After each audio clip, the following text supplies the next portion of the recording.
Muy buenas noches, hermanos, Dios les bendiga. Estamos una vez más conectados en nuestra transmisión, como cada semana, de vencedores. Le damos gracias a todos los que se están conectando en esta noche tan especial.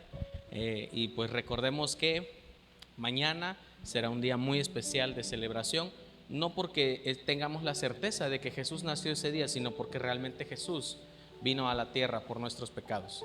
Vino a la tierra a morir por cada uno de nosotros. Y eso es realmente lo que celebramos. No lo celebramos un día, lo celebramos todo el tiempo que podamos, todos los días que podamos. Recordamos la semana pasada, veíamos el tema del compromiso. ¿Qué compromiso hay de nuestra parte con referente a la iglesia? ¿Cómo debe ser nuestro compromiso? Hoy vamos a tocar un tema muy especial, unos temas bastante especiales, bastante interesantes, de los cuales hoy yo quisiera que comentáramos un poco con referente a la comunión con quienes tenemos comunión en la iglesia. En la iglesia podemos encontrar nosotros diferentes tipos de personas, podemos encontrar diferentes tipos de creyentes, pero nosotros que estamos esforzándonos, que estamos buscando realmente servir al Señor, nosotros que estamos buscando realmente agradar el corazón del Señor, tenemos que tener cuidado con quienes no podemos tener comunión.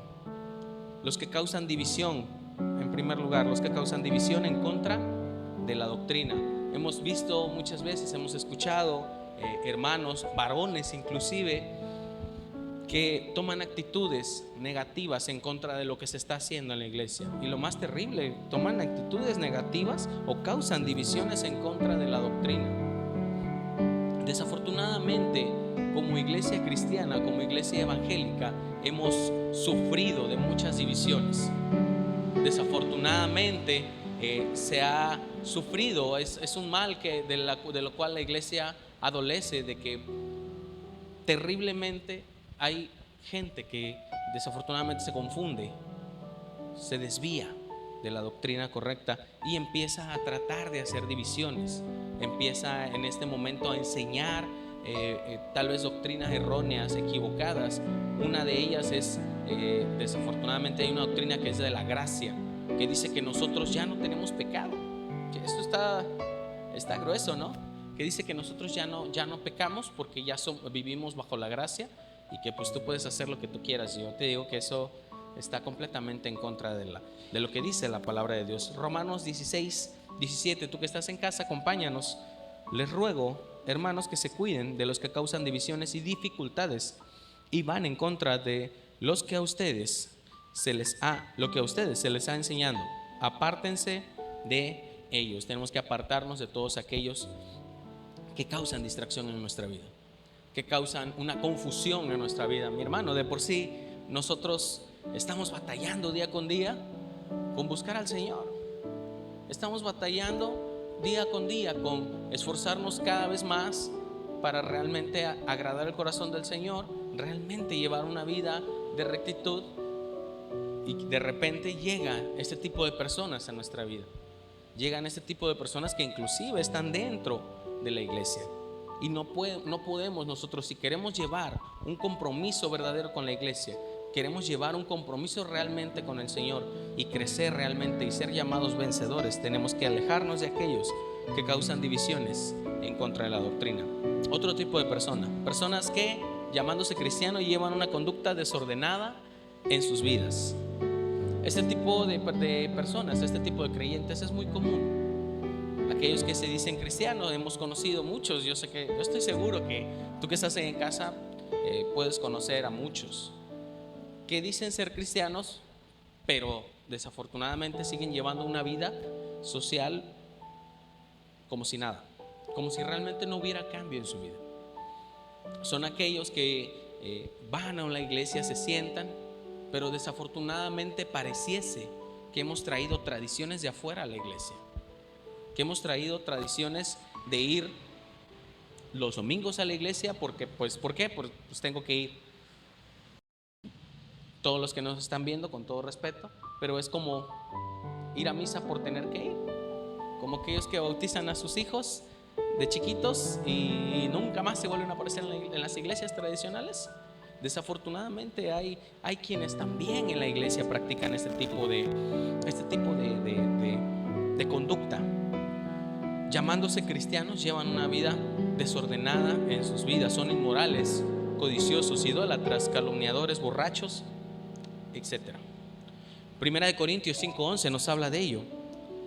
Pero en esta carta quiero aclararles que no deben relacionarse con nadie que llamándose hermano sea inmoral o avaro, idólatra, calumniador, borracho o estafador. Con tal persona ni siquiera deben juntarse para comer. Y te voy a decir algo, mi hermano. Muchas veces como varones, estando caminando en el Señor, desafortunadamente nos hacemos amigos precisamente de aquellos hermanos que sabemos que también están batallando, pero que no hacen un esfuerzo. ¿Sabes por qué? Simple, porque es cómodo, porque es fácil. Es fácil convivir con un amigo, o con un compañero, o con un hermano que te diga: oye, ¿qué onda? Terminando el servicio nos vamos allá a echar una chela y ver el partido. Ahora, hermano, cálmate, no te estoy haciendo un ejemplo de una plática, cálmate, no te hagas. Vamos, pues un rato nomás. Es fácil, mi hermano. Recordemos que estamos sujetos a la carne todavía y que debemos de luchar nosotros contra la carne. Recordemos que aún existen tentaciones en nuestro cuerpo porque somos seres humanos. El problema es que nos dejemos guiar por esas tentaciones. Si tú quieres realmente desarrollarte, crecer en tu iglesia, tienes que apartarte de aquellas personas que llamándose cristianos llevan conductas desordenadas en su vida. Segunda de Tesalonicenses capítulo 3 versículo 6 también lo narra: hermanos, en el nombre del Señor Jesucristo les ordenamos que se aparten de todo hermano que esté viviendo como un vago y no según las enseñanzas recibidas de nosotros. Todos aquellos que están en una iglesia y que solo van, se oye mal, pero van a calentar la silla.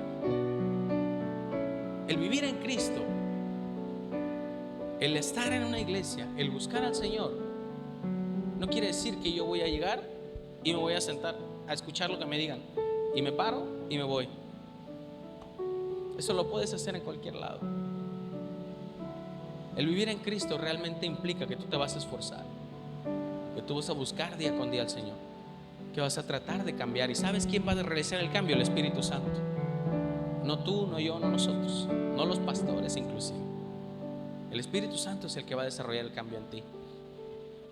Pero bien dice el dicho: no puede un ciego guiar a otro ciego. ¿Con qué tipo de gente nos relacionamos? ¿Con qué tipo de creyentes? ¿Con qué tipo de cristianos nos estamos relacionando? Varón, si tú quieres de realmente salir del hoyo en donde estás, salir del bache donde estás, salir del estancamiento, tú tienes que empezar a evaluar con quiénes te estás relacionando en una iglesia. Y sabes algo que mencionaba el pastor el día domingo, decía que esto no es un museo de santos, que es un hospital para pecadores. Entonces en la iglesia tú te vas a encontrar muchísima variedad de gente, una variedad de creyentes, pero depende de nosotros con quiénes nos vamos a relacionar. Imagínate si dice: ni siquiera deben juntarse para comer. Qué tremendo. Hay algo también que destruye la comunión en la iglesia. Hay algo que destruye la relación y el compromiso que hay entre nosotros y la iglesia. ¿Qué son los pecados? ¿Qué tipo de pecados son los que destruyen la comunión en la iglesia? Muchos de los ataques de Satanás son dirigidos a la iglesia porque él sabe que si los cristianos están peleados entre ellos, no lo van a enfrentar a él. Qué tremendo. Muchas veces hemos visto en iglesias, inclusive yo vi en alguna ocasión, y eso me hizo ser un desertor también en mi pasado. Eso me hizo ser desertor, que yo veía que se peleaban en la iglesia, que desafortunadamente estaban prestando más atención en ver quiénes estaban sirviendo más, quiénes estaban haciendo más, quiénes estaban llevando más almas, y lo más triste, llevando más gente, pero no dándole seguimiento. Tú puedes llevar mucha gente a la iglesia, pero si tú no te comprometes a darle un seguimiento a quien tú invitas a la iglesia, ¿dónde va a quedar esa oveja? Imagínate, llega la oveja, llega el invitado que tú llevaste, pero tú no llegas. Es tremendo, ¿no? Entonces, desafortunadamente, el enemigo aprovecha esto cuando desafortunadamente entre nosotros nos estamos peleando dentro de las iglesias. Por lo tanto, debemos conocer cuáles son sus maquinaciones para así estar preparados para impedir sus ataques. Los siguientes pecados son los más comunes entre los cristianos. Uno de ellos es la murmuración. ¿Cuántas veces hemos oído gente que se queja de todo, que se queja de personas, que se queja de situaciones? Ay, este pastor otra vez está pidiendo apoyo para venir a hacer el aseo. Ay, no es posible. ¿Por qué será que Dios no me bendice? ¿Por qué será que ay, no, estoy cansado, que siempre nomás vengo, llego a la iglesia y me voy y no pasa nada en mi vida? Y empezamos a murmurar. Este es uno de los pecados que destruyen la comunión en la iglesia. Ese es uno de los pecados que destruyen tu compromiso en la iglesia como varón. La murmuración. 1 Corintios 10:10 nos dice: ni murmuren contra Dios como lo hicieron algunos y sucumbieron a manos del ángel destructor. 1 Corintios 10:10. La murmuración es terrible, mi hermano. ¿Y sabes algo? Lo más terrible es que no se contamina solo el que está murmurando. Al que lo escucha también lo va a contaminar. Ay, no es posible. Pero es que así son, pues. Así son de por sí. Ya me acostumbré a. Te estás murmurando, detente. Hay que detenernos un momento a pensar. Estos pecados ocupa Satanás. Estas estrategias ocupa para hacernos pelear entre nosotros, para derribarnos entre nosotros mismos y que no peleemos contra él. Otro de los pecados es el chisme. Proverbios 16:28 lo marca: el perverso provoca contiendas y el chismoso divide a los buenos amigos. ¿Cuántas veces hemos escuchado también? Oye, ¿ya supiste fulanito? No, pues por allá lo encontraron mal parado, lo encontraron en una mala posición. Fíjate que el muchacho pues es el que es líder de jóvenes y no es posible que ande por ahí. Ah, sí, a ver, cuéntame más. Y empieza a ver ese tipo de chisme. Y a lo mejor el hermano, pues nada que ver, ¿no? Oye, lo viste, estaba agarrado de la mano con una señora y a lo mejor era su mamá. Qué terrible. Pero empieza a entrar ese espíritu de chisme en la iglesia y desafortunadamente nosotros nos vemos contaminados. Tenemos que alejarnos de este tipo de pecados. El perverso provoca contiendas y el chismoso divide a los buenos amigos.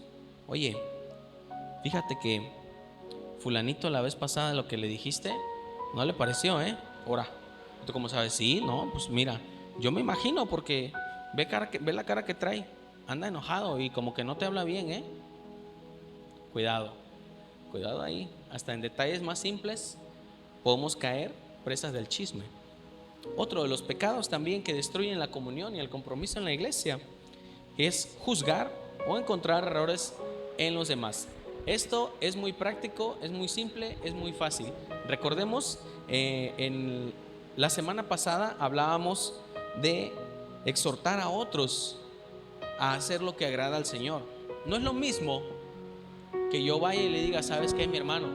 Yo te veo que tal vez estés pasando alguna debilidad, estás pasando alguna prueba, pero ¿sabes qué? Vamos a salir adelante. Vente, vamos a ayunar, vamos a orar, vamos a buscar a Dios. Yo te puedo ayudar a restaurarte. A que de repente llega el hermano y le dice al otro varón: ¿sabes qué? Tú estás mal, tú te vas a ir al infierno, porque tú vas y tú no vienes a la iglesia, tú vienes cuando quieres y tú no buscas, seguro ni ayunas. Entonces empieza a haber un juicio realmente. Ya no empieza a haber una exhortación, ya no hay una forma de ayudar al hermano. Lo que estás haciendo es juzgar o encontrar errores en los demás. Y te voy a decir algo, es fácil. Podemos encontrar errores en quien sea. Hasta en el pastor podemos encontrar errores. ¿Sabes por qué? Porque seguimos siendo seres humanos, que nos vamos a equivocar. ¿Sabes cuál es el problema? Que empezamos a ver esos errores y empezamos más a enfocarnos en las personas, quitamos la mirada del Señor y terminamos retirándonos, terminamos apartándonos del camino del Señor. Y ¿sabes qué, mi hermano? Lo más triste es que tu mirada nunca estuvo en el Señor. Nuestra mirada como varones no debe estar en el ser humano. Nuestra mirada debe estar en el Señor. Si nosotros, por ver los errores de los líderes, de los pastores, de los hermanos inclusive, nos retiramos de la iglesia, nos retiramos de buscar al Señor, tu mirada nunca estuvo en el Señor.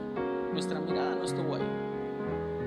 Nuestra mirada estuvo en el liderazgo, nuestra mirada estuvo en los pastores. Y no es así, mi hermano. Nosotros tenemos que ver al Señor. Romanos 2:1 lo marca. Por tanto, no tienes excusa tú, no tienes excusa tú, quien quiera que seas, cuando juzgas a los demás, pues al juzgar a otros te condenas a ti mismo, ya que practicas las mismas cosas. Y Mateo 7 del 1 al 3 dice: no juzguen a nadie para que nadie los juzgue a ustedes, porque tal como juzguen, se les juzgará. Con la medida que midan a otros, se les medirá a ustedes. ¿Por qué te fijáis en la astilla que tiene tu hermano en el ojo y no le das importancia a la viga que está en el tuyo? Esto es terrible, porque muchas veces nos encontramos hermanos que visten traje de juzgador, pero resulta que son de aquellas personas que, llamándose cristianos, llevan una vida desordenada, una conducta desordenada. Esto está tremendo, mis hermanos. Tenemos que cuidar nosotros de que no seamos aquellos que juzgan solo por juzgar y por encontrar errores en los demás, y no vemos realmente que nosotros mismos también estamos pasando por luchas, por pruebas, por dificultades.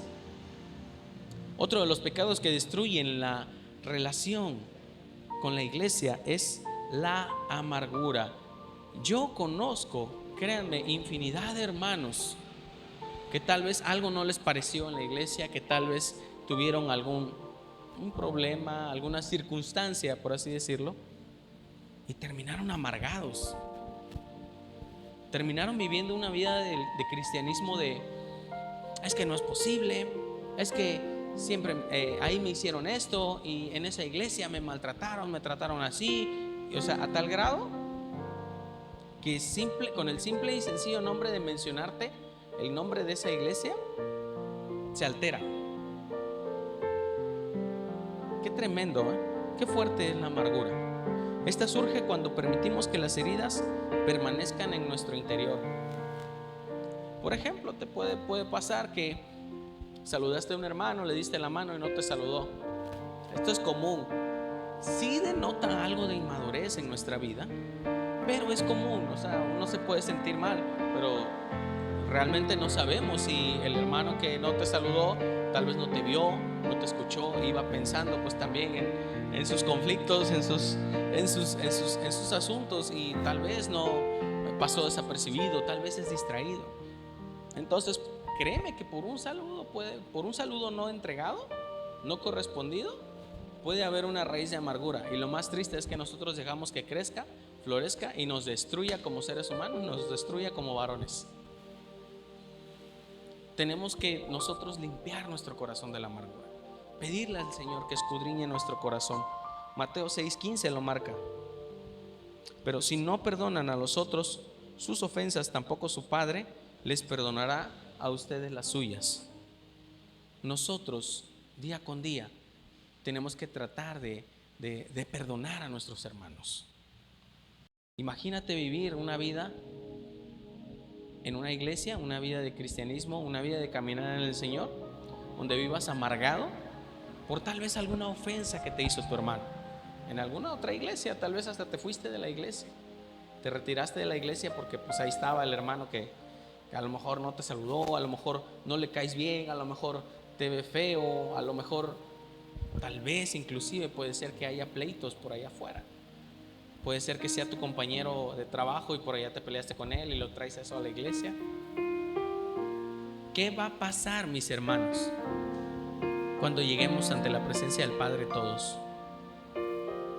Imagínate que llegaste al cielo, llegaste delante de la presencia del Padre y llegó también aquel al cual le tenías resentimiento, rencor.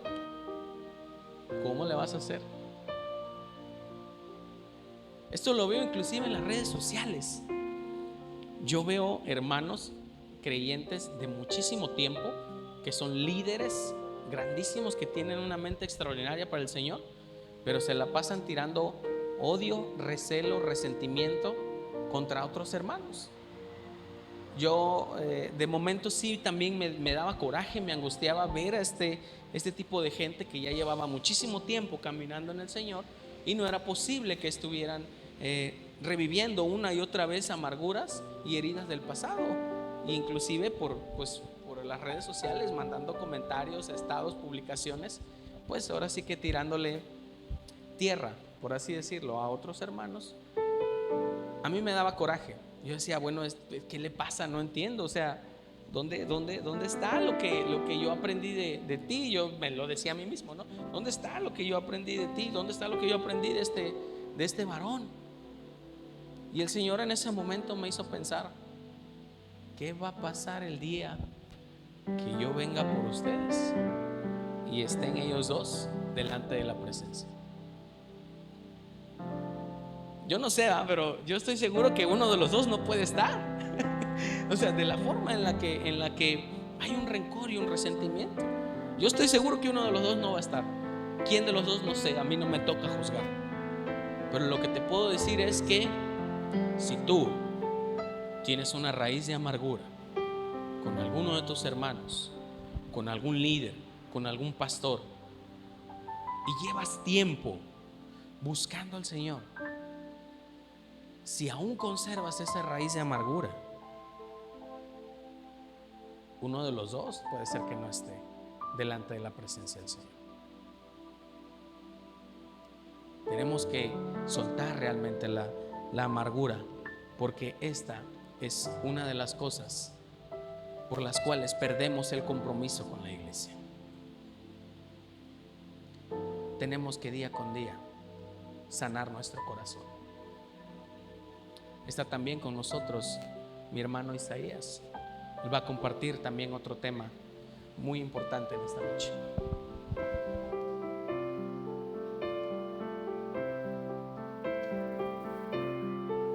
Bendito sea mi Dios, mi Rey. Alabado Señor, te damos gracias en esta noche, porque nos has permitido compartir contigo, Señor, con tu presencia en esta hora, esta palabra que has puesto en nuestros corazones. Hermanos que nos ven, que nos escuchan, les pido en el nombre de Jesús, hermanos, hermanas, que abran su Biblia, que tomen nota, porque hoy veremos un tema muy importante, muy importante. El tema es el bautismo en agua. El bautismo en agua. Y vamos a ver esa lectura, hermanos, hermanas, en tres momentos diferentes. El primero, que el bautismo es un acto de obediencia y un testimonio público de nuestra fe en Jesús. Y para que podamos entender esa lectura, les invito a que abran su Biblia en el libro de Marcos, capítulo 16, versículo 15 al 16. Y dice la palabra: vayan por el mundo y anuncien las buenas nuevas a toda criatura. El que crea y sea bautizado será salvo, pero el que no crea será condenado. Vean, hermanos, en qué predicamento estamos o quedamos todos aquellos que no queremos ser obedientes a la palabra que el Señor nos da hoy. Este mensaje significa que se les autoriza a los profetas, a los apóstoles, a todos los discípulos del Señor, que vayan por todo el mundo y proclamen el evangelio a toda criatura. Antes era solamente para las ovejas perdidas de la casa de Israel y era prohibido el evangelio a los gentiles. Sin embargo, después, ahora es para todos, es decir, para los gentiles y para los judíos, a toda criatura humana que sea capaz de recibirlo. El mensaje a llevar es el conocimiento de la vida, el bien y la muerte y el mal. El que crea y sea bautizado será salvo, pero el que no crea será condenado. Si creen el evangelio y se hacen discípulos de Cristo, si renuncian al diablo y al mundo y a la carne y se dedican a Cristo, serán salvos de la culpa y del poder del pecado. El pecado ya no reinará más sobre ellos, ni los arruinará.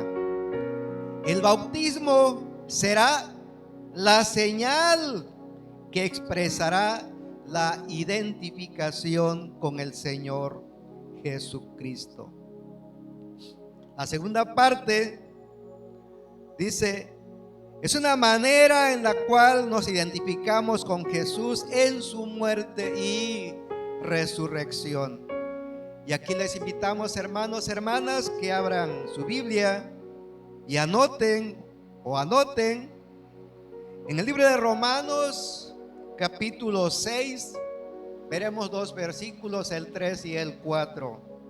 Y dice la palabra: ¿acaso no saben ustedes que todos los que fuimos bautizados para unirnos con Cristo Jesús, en realidad fuimos bautizados para participar en su muerte? Por tanto, mediante el bautismo fuimos sepultados con Él en su muerte, a fin de que así como Cristo resucitó por el poder del Padre, también nosotros llevemos una vida nueva.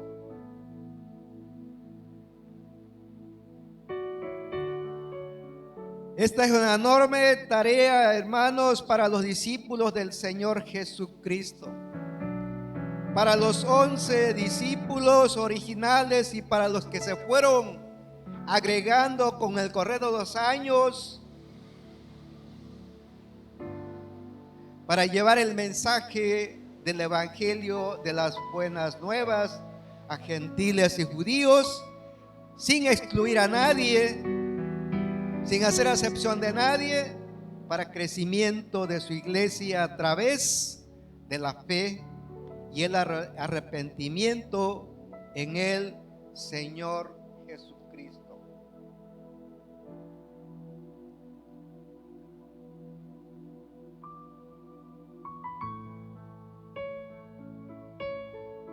El proceso de santificación es un ser injertado en Jesucristo. Muere con Él y resucita con Él. Este proceso de morir al pecado con el Cristo muerto y resucitar a la vida con el Cristo resucitado se haya maravillosamente simbolizado por el bautismo, por transmersión o sumersión. Nada como el bautismo de agua ejemplifica lo que ocurre en la vida espiritual al pasar del pecado a la gracia, de la muerte a la vida en Cristo.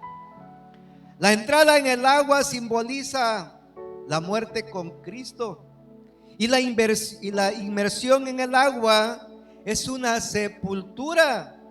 La sepultura coloca el sello sobre la muerte, y así el bautismo del cristiano es un entierro simbólico por el cual el antiguo orden de vida finaliza para dar lugar al nuevo orden de vida en Cristo. Emerger del agua es salir por el lado opuesto. Simboliza claramente la resurrección a una nueva vida. El tercer momento, la tercera parte, simboliza nuestra muerte al pecado y nuestra resurrección a una nueva vida en Cristo. Dice la palabra en Romanos 6:3 y 6, 7 y 8. ¿Acaso no saben ustedes que todos los que fuimos bautizados para unirnos con Cristo Jesús, en realidad fuimos bautizados para participar en su muerte?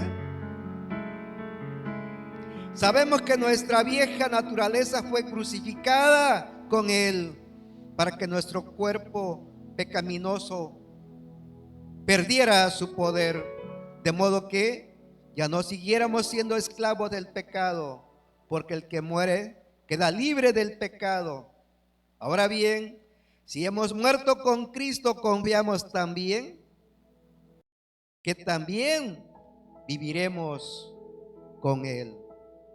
En otras palabras, hermanos, hermanas, que nos ven, que nos escuchan esta palabra hermosa del Señor, que el proceso de santificación es como un ser injertado en Cristo que muere y resucita con Él. Este proceso de morir al pecado con Cristo muerto y resucitar a la vida con Cristo resucitado se halla maravillosamente simbolizado con el bautismo por transmersión o sumersión. Qué hermoso, hermanos, hermoso. Nada como el bautismo de agua ocurre en la vida espiritual al pasar el pecado a la gracia, de la muerte a la vida en Cristo. Nuestro viejo hombre, nuestro anterior estado original, ha muerto con Cristo, crucificado juntamente con Él. Ahí quedó clavado, abolido legalmente. Ser abolido legalmente, despojado de su señorío, crucificado, no tiene ya poder legal para imponernos su servidumbre, que a fin de cuentas era un servir al diablo. No hay por qué servir a un tirano ya destronado, ni obedecer a un régimen caído. Hemos muerto al pecado, estamos justificados del pecado. La sentencia de muerte que el pecado comporta ya no tiene por qué volver a ejecutarse cuando la persona es cadáver. Esta muerte al pecado se ha llevado a cabo con Cristo nuestro Señor. El Cristo muerto, pero también resucitado. No solo estamos muertos al pecado, también resucitados a una vida nueva para vivir en Jesús y con Jesús. Finalmente, hermanos, el momento crucial. ¿Cuándo debemos bautizarnos? hay momentos precisos en la palabra del Señor. Dice la palabra, después de creer en Jesús y después de arrepentirnos. ¿Qué significa esto, hermanos? ¿Cuál es el mensaje? El conocimiento de la vida y el bien, la muerte y el mal. El que crea y sea bautizado será salvo, pero el que no crea será condenado.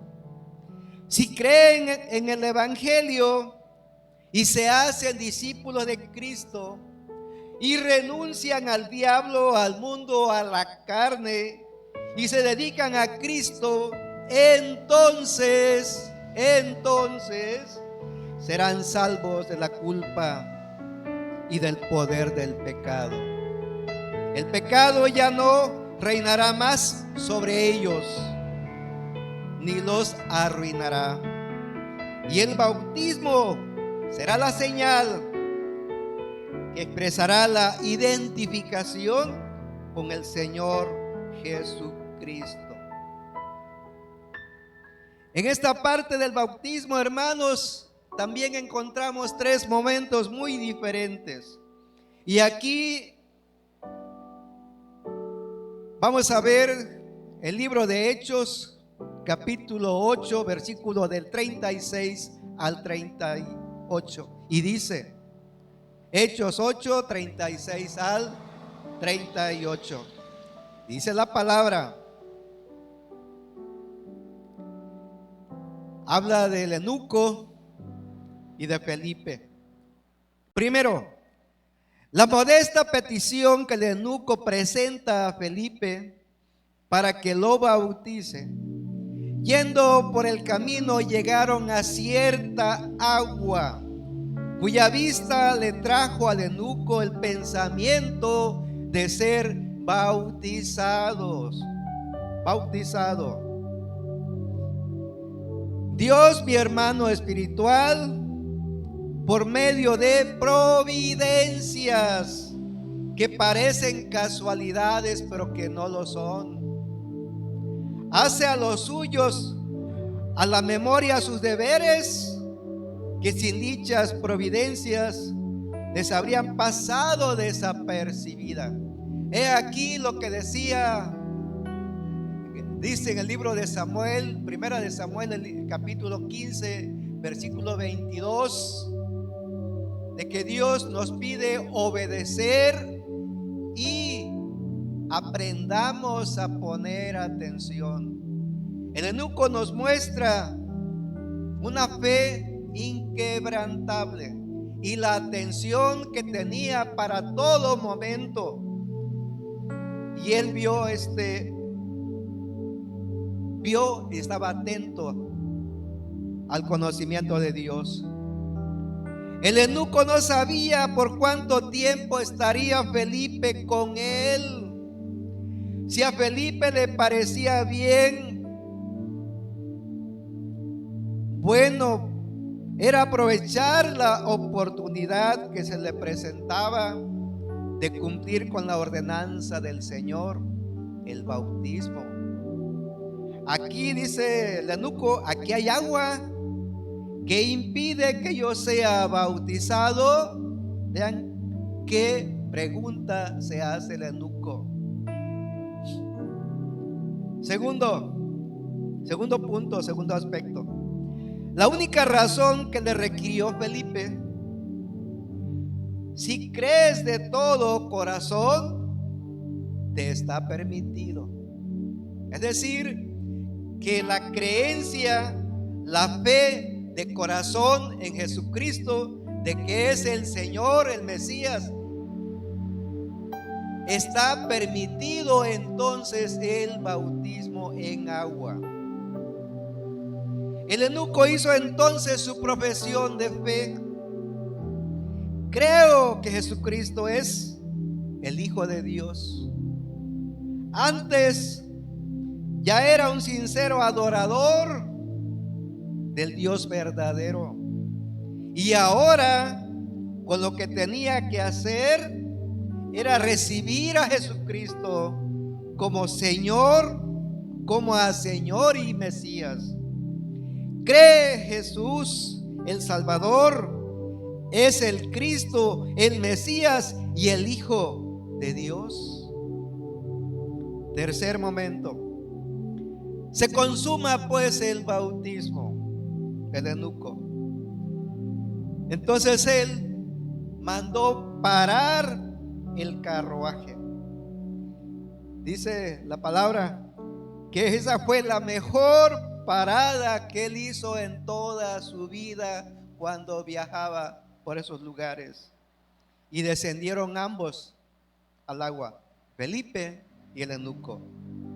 El bautismo es un rito para personas que reciben la palabra de una forma consciente y desean confesar su fe en Cristo Jesús. Amén, hermanos. Amén. Después del arrepentimiento, y aquí lo vemos en el libro de Hechos, capítulo 2, versículo 38. Hechos 2, 38.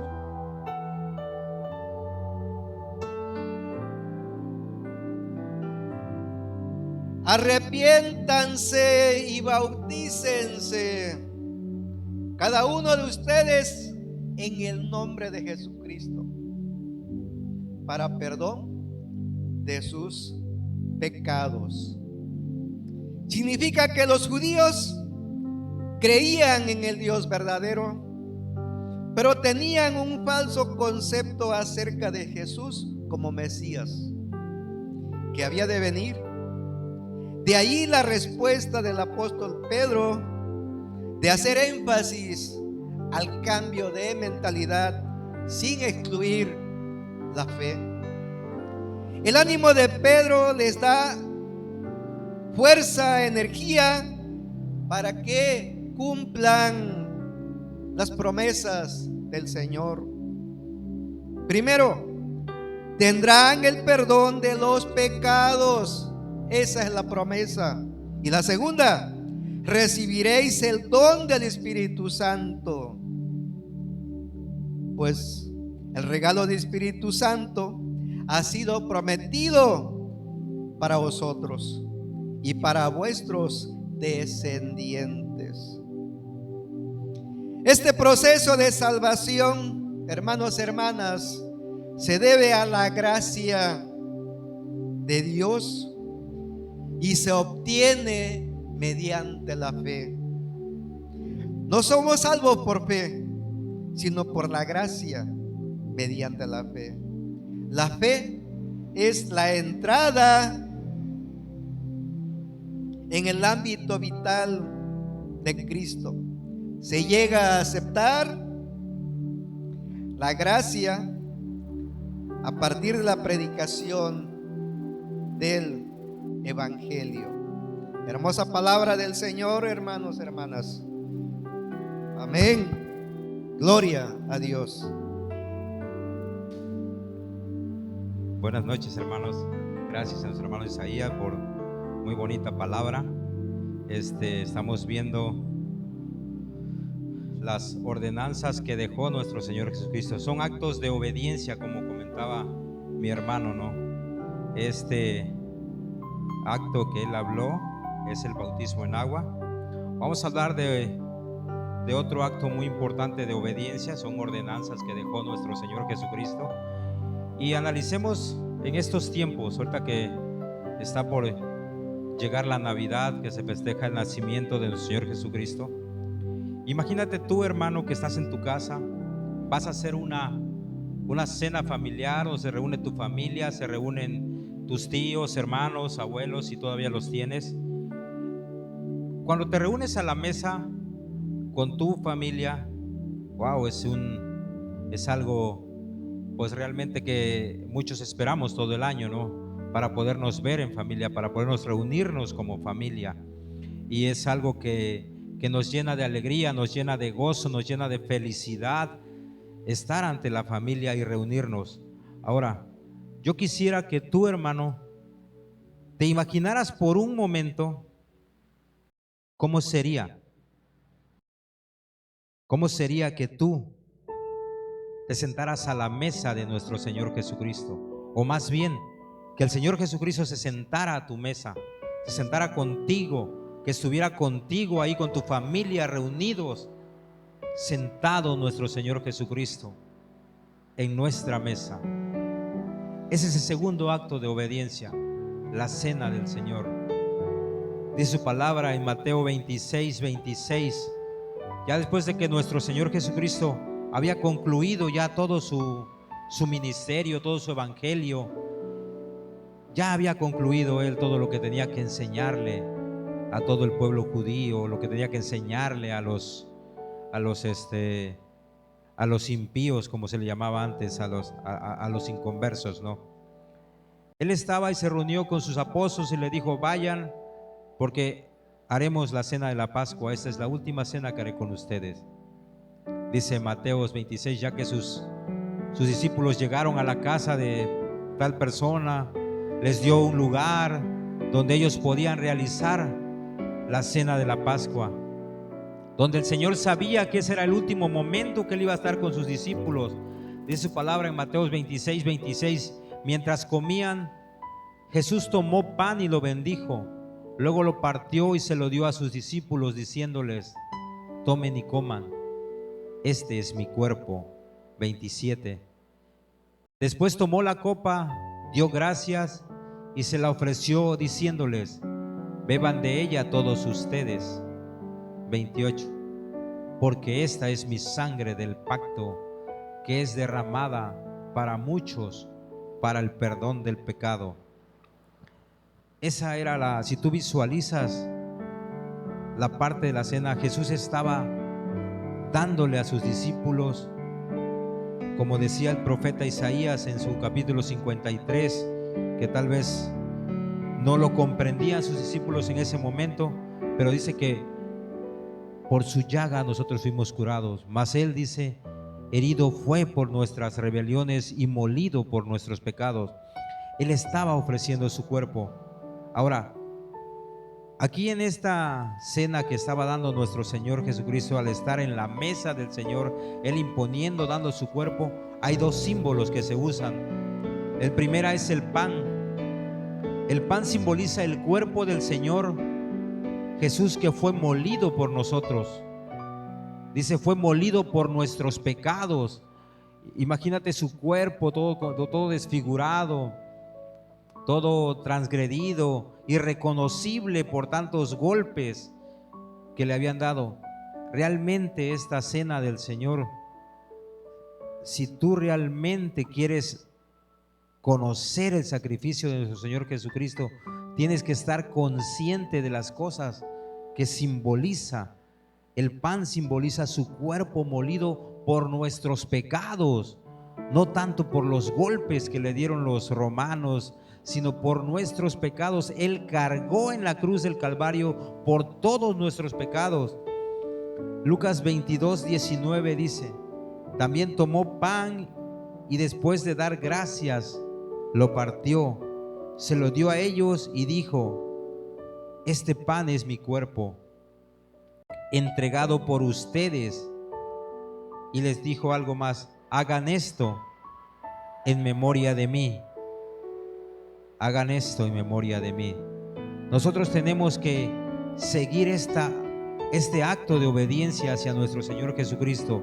Él nos estaba diciendo que para que nosotros pudiéramos comprender el dolor que Él iba a sentir, era su cuerpo. El pan significaba el cuerpo del Señor Jesucristo.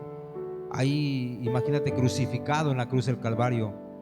Imagínate ahí, golpeado, ensangrentado, dolido, o sea, todo quebrantado su cuerpo. Pero era por nuestros pecados, porque Él cargó en la cruz del Calvario todos nuestros pecados. Nosotros ya fuimos limpiados por su sangre. Somos llamados santos, pero porque fuimos santificados por Él en la cruz del Calvario. Eso debemos de hacerlo nosotros como acto de obediencia, venir a la mesa del Señor, venir a la cena del Señor. Tenemos que hacerlo porque Él nos dio esa instrucción. El segundo símbolo usado en esta cena es la copa, que simboliza la sangre de Cristo derramada por todos nosotros. Mateo 26, 28 nos dice: esto es mi sangre del pacto, que es derramada por muchos para el perdón, para el perdón de pecados. Es ahí donde nosotros tenemos que comprender que la sangre de Cristo se derramó por nuestros pecados, pero dice por muchos, por mis pecados, por tus pecados, hermanos, por todos los pecados del mundo. Todo el que viniere a Él y cree, como dice su palabra, el que cree y fuere bautizado será salvo, dice. No hay más. Él te está pidiendo solamente: cree en el Señor Jesucristo, cree en Él y tú puedes ser salvo. Tú, si estás viviendo una vida desordenada, hermano, si estás viviendo fuera de los lineamientos de nuestro Señor, es tiempo de que tú vengas a su presencia. Es tiempo de que tú vengas aquí a ver al Señor, a pedir, a rendir cuentas con el Señor, porque tienes que Él nos está dejando esta ordenanza. ¿Sabes qué? El pan es mi cuerpo, la copa es mi sangre. Hagan esto en representación mía. Ahora, pero también como toda ordenanza que deja nuestro Señor Jesucristo, también nos deja unas condiciones. Así como para que tú seas bautizado, te dice: para que tú seas bautizado tienes que creer primero. Cree y serás bautizado. Nos deja también unas condiciones. ¿Cómo podemos nosotros participar de la mesa del Señor? ¿De qué manera podemos venir a participar a la mesa del Señor? Así como te reúnes en estos tiempos de Navidad con tu familia y te vas a la casa de la abuela, te vas a la casa de los tíos, te vas porque quieres participar en esa cena de Navidad, en esa cena que viene de Año Nuevo. Es una alegría convivir. De la misma forma, ¿de qué manera puedes venir tú a participar a la mesa del Señor? ¿Cómo puedes venir tú a sentarte en la mesa con nuestro Señor Jesucristo? En primera, tú tienes que desear participar. Ese primer requisito, tú tienes que desear, querer. Yo quiero participar en la mesa del Señor. Yo quiero estar ante su presencia. Quiero venir a sus pies. Quiero estar con Él en la mesa. Quiero que Jesús me hable. Tienes que venir primero, hermano. Tienes que desearlo en tu corazón, porque los deseos de tu corazón se convierten en lo que tú quieres. El libro de Lucas 22, 14 y 15 nos dice: cuando llegó la hora, Jesús y sus apóstoles se sentaron a la mesa. 15. Entonces les dijo: he tenido muchísimos deseos de comer esta Pascua con ustedes antes de padecer. Jesús deseaba comer con sus discípulos. De la misma forma, nosotros tenemos que desear participar en la mesa del Señor. Dice: tengo muchísimos deseos de comer esta Pascua con ustedes. Y todavía les agrega: antes de padecer, porque Él ya sabía que era su última cena. Él ya sabía que iba a ser entregado esa noche por Judas. Él ya sabía que todos sus discípulos se iban a disipar, se iban a dispersar, que Pedro lo iba a negar. Él sabía que se iba a quedar solo. Todo ese dolor que sufrió el Señor Jesucristo, nadie más lo podía sufrir, ni sus discípulos, nadie, ni Pedro, ni Juan, que era su discípulo más amado. Él solo iba a padecer eso, pero deseaba participar en la cena, deseaba comer con sus discípulos esa última cena que tenían con ellos. Es lo mismo, nosotros tenemos que desear participar primero. Ahora, otro requisito, tenemos que hacerlo en memoria del Señor, recordando su obra en la cruz. Cuando tú vengas a la cena del Señor, tienes que saber, hermano, que lo estás haciendo por memoria de Él, en memoria de Él, que estás recordando su muerte, estás recordando su sangre, estás recordando cómo fue crucificado por nuestros pecados, todo lo que Él hizo en la cruz del Calvario. El libro de Corintios 11, capítulo 24 y 25 nos dice: Y después de dar gracias lo partió y dijo: este pan es mi cuerpo que por ustedes entrego, hagan esto en memoria de mí. 25. De la misma manera, después de cenar, tomó la copa y dijo: esta copa es el nuevo pacto en mi sangre, hagan esto cada vez que beban de ella en memoria de mí. Tenemos que hacer este acto de obediencia, de venir a la mesa del Señor en memoria de Él, en memoria de nuestro Señor Jesucristo, recordando que por Él fuimos salvados y fuimos sanados, fuimos transformados, fuimos revestidos de una nueva vestidura. Él nos dio una santidad. Toda esa obra que Él vino a hacer en nosotros, tenemos que recordarla cada vez que nosotros vengamos a la mesa del Señor, cada vez que nosotros vengamos a sus pies a decir: Padre, aquí estamos, quiero participar contigo en la mesa. Tenemos que recordar que el Señor Jesucristo entregó su vida, entregó su cuerpo por nuestros pecados, entregó realmente todo por nosotros cuando no lo merecíamos. No merecíamos ese perdón nosotros. Dice su palabra que Él, por nuestros pecados, Él fue molido. Él fue molido y fue herido de Dios y abatido, dice. Mas el herido fue por nuestros pecados. Tenemos que recordar ese requisito. Tenemos que recordar que Él vino a rescatarnos. Otro requisito que tenemos que tener es venir con acción de gracias. Tenemos que dar gracias al Padre, porque gracias, como comentaba el hermano Isaías hace rato, es el regalo que Dios nos dio. Nosotros no nos lo ganamos, no nos ganamos una salvación, no nos ganamos la vida eterna. Él nos lo está regalando. ¿Qué haces cuando alguien te da un obsequio? ¿Qué haces cuando alguien te dice: hermano, mira, te compré esto? Lo menos que haces es dar gracias. De la misma forma, cuando nosotros vengamos aquí, tenemos que darle gracias al Padre por habernos regalado. Tenemos que darle gracias a Él por haber pagado nuestros pecados, porque dice su palabra que la paga del pecado es la muerte. Pero Él ya vino a quitarnos eso. Él vino a pagar por nuestra muerte y nos regaló la vida eterna. Lucas 22:17 dice: tomen esto y repártanlo entre ustedes. Pero antes dice: luego tomó la copa, dio gracias y dijo: tomen esto y repártanlo entre ustedes. Él nos da el mayor ejemplo de la gratitud. Antes de que Él fuera crucificado, cuando Él tomó la copa, Él dio gracias al Padre. Y sabemos que por la Escritura Él después oraba al Padre, decía: Padre, si es tu voluntad, haz de mí que pase esta copa. Él no quería el trago amargo, pero lo hizo por obediencia también. Sabía que tenía que cumplir, pero dice: no se haga mi voluntad sino la tuya, Padre. Pero Él dio gracias porque Él sabía lo que iba a pasar. De la misma forma nosotros tenemos que dar gracias por el regalo que Dios nos ha dado, por el regalo de la vida eterna. Pero ahora hay un requisito más importante, hermano, que ese sí tienes que analizarlo tú personalmente.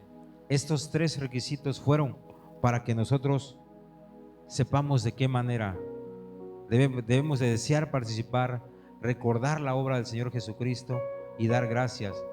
Pero otro requisito para que podamos venir a la cena del Señor es que nosotros mismos tenemos que examinarnos para no participar indignamente. ¿Cómo estás viviendo tú, hermano? ¿De qué manera te estás comportando? ¿Acaso vienes a la iglesia, tomas una posición de cristiano y sales allá afuera y te conviertes en otra persona?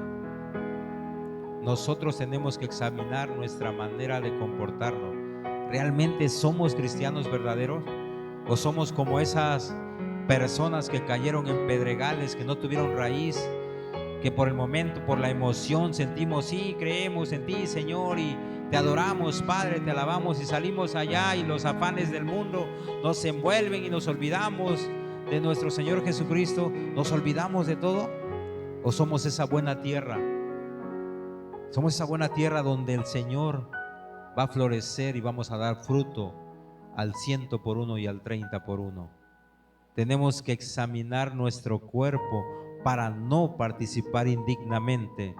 Primera de Corintios 11, 27 al 30. El apóstol Pablo le escribía a los corintios y le decía: por lo tanto, cualquiera que coma el pan o beba de la copa del Señor de manera indigna será culpable de pecar contra el cuerpo y la sangre del Señor Jesucristo. 28. Así que cada uno debe examinarse a sí mismo antes de comer el pan y beber de la copa. 29. Porque el que come y bebe sin discernir el cuerpo, come y bebe su propia condena. 30. Por eso hay entre ustedes muchos débiles y enfermos, e incluso varios han muerto. ¿Te imaginas, hermano, que tú vengas indignamente?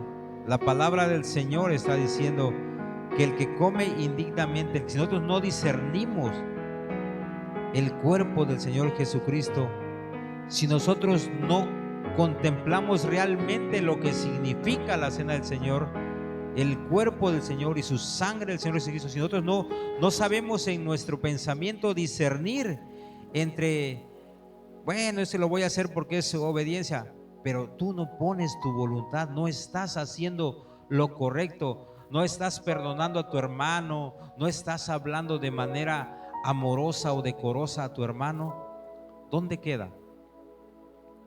Dice su palabra que vivimos en luz, fuimos llamados a vivir en luz, pero si tenemos aún un rencor contra nuestro hermano o no perdonamos a nuestros hermanos, aunque nosotros seamos hombres de luz, seguimos viviendo en la oscuridad. Su palabra dice, son hombres de luz, pero si tú no perdonas a tu hermano, tú sigues viviendo en la oscuridad. No hay luz en tu vida, no puedes iluminar, porque traes una raíz de amargura, traes una raíz de pecado, traes ese resentimiento contra tu hermano. No puedes perdonar. ¿Cómo puedes ser de luz? Es por eso que nosotros no tenemos que tomar la cena indignamente, porque si no lo hacemos, dice su palabra que seré culpable del cuerpo y de la sangre de Cristo. Nosotros vamos a ser culpables. Y es más, dice, el que come y comerá y beberá, dice, juicio para sí mismo. ¿Qué vas a hacer? Si tú comes indignamente, dice que traerá a tu vida enfermedades, traerá a tu vida debilidad y peor aún, traerá a tu vida muerte, muerte espiritual, muerte física, pero traerá a tu vida muerte. Pues por eso que nosotros no debemos de participar indignamente. Recordemos que el Señor conoce todos los deseos de nuestro corazón. Recordemos que Él sabe lo que nosotros hacemos, pero Él quiere que tú vengas a su presencia. Él quiere que tú vengas y te confieses: Padre, he pecado, he hecho esto, Señor, perdóname, tengo un resentimiento contra mi hermano, tengo un resentimiento contra mi hermanita o contra fulanito, o sea, Padre, perdóname. Tienes que limpiar tu corazón de toda raíz de amargura. Tienes que encontrar la manera correcta de dirigirte a tus hermanos. Tienes que demostrar tu amor hacia los demás para que nosotros podamos participar dignamente en la cena del Señor. Porque si no lo hacemos, Primera de Corintios 11:30 nos dice lo que nos va a pasar. Nos dice que vendrán debilidades, nos dice que seremos enfermos y todavía que puede llegar a traer a nuestras vidas hasta la muerte, hermanos. Tenemos que estar conscientes de lo que tenemos que hacer. Es el tema de esta noche, hermanos, que realmente son ordenanzas que dejó nuestro Señor Jesucristo, pero tenemos que hacerlo de una forma correcta. Yo invito a mi hermano Isaías que me acompañe. Vamos a ser despedidos, hermanos. Yo te agradezco que nos hayas acompañado esta noche en esta cena, en esta enseñanza de la cena del Señor, en esta enseñanza del bautizo. Y nuestro hermano Johnny también nos habló esta noche de con quién no podemos tener comunión. Esas son las cosas que nosotros como cristianos verdaderos tenemos que tener una relación con nuestra iglesia local. Y esto es todo lo que abarca tener dentro de la iglesia local nuestra relación como un verdadero cristiano, no como mundano, no como cristiano a media, como un verdadero cristiano, hermano. Esperamos que esta enseñanza te sea de mucha bendición para tu vida, y queremos orar esta noche por ti, hermano. Queremos orar, tú que nos ves en tu casita. Esperamos que hayas hecho tus anotaciones, y si no, nosotros te exhortamos a que sigas buscando más la palabra de Dios para conocer más la palabra de Dios. Te esperamos el siguiente jueves con una nueva enseñanza, que realmente son enseñanzas de bendición para nuestras vidas. Hermano Johnny, ¿me ayudas con la oración? Sí, claro que sí. Tú que estás en casa, tú que nos estás observando en esta transmisión, quisiera que cerraras tus ojos, inclinaras tu rostro. Hoy queremos en esta noche bendecirte. Queremos orar por ti en esta noche. Padre, en el nombre de Jesús, te damos gracias, Señor, por cada hombre, por cada mujer que nos está viendo, Señor, en esta transmisión, que se ha reunido hoy, Señor, a esta transmisión para glorificar tu nombre.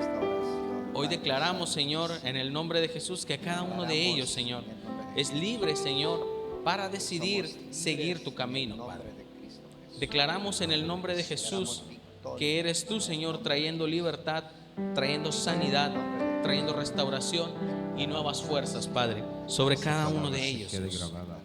En el nombre de Jesús hoy te pedimos, Padre, que seas tú guardando y grabando con cincel en nuestro corazón todas estas enseñanzas, todas estas reflexiones que hemos visto en la noche de hoy, Padre. Padre, Señor, te pido que no sueltes a ninguno de los varones, ninguna de las mujeres que hoy se han conectado con nosotros a esta transmisión.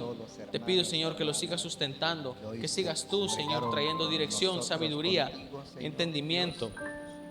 Que seas tú, Padre, trayendo un nuevo avivamiento y un nuevo fuego en sus corazones, Padre. En el nombre de Jesús, hoy declaramos, Señor, que son hombres y mujeres libres para adorarte, libres para glorificarte y libres para seguir tu rostro y seguir tu camino. En el nombre de Jesús, amén y amén.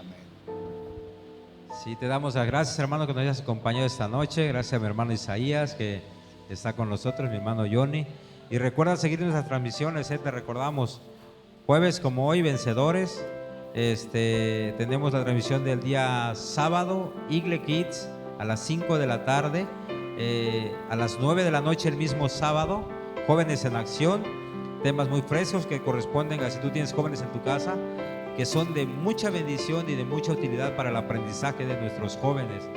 El día lunes tenemos lunes de oración y avivamiento.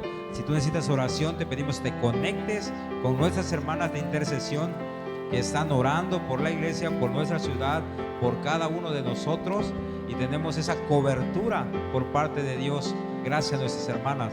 Y los domingos tenemos nuestro aprendizaje de Avivando Nuestra Ciudad. Es nuestra enseñanza principal los domingos a las 8 de la noche en línea. Te pedimos que te conectes, hermano, que no te desconectes de todo lo que hacemos en la iglesia. Y recuerda que somos iglesia y estamos avivando nuestra ciudad. Bendiciones. Bendiciones. Amén.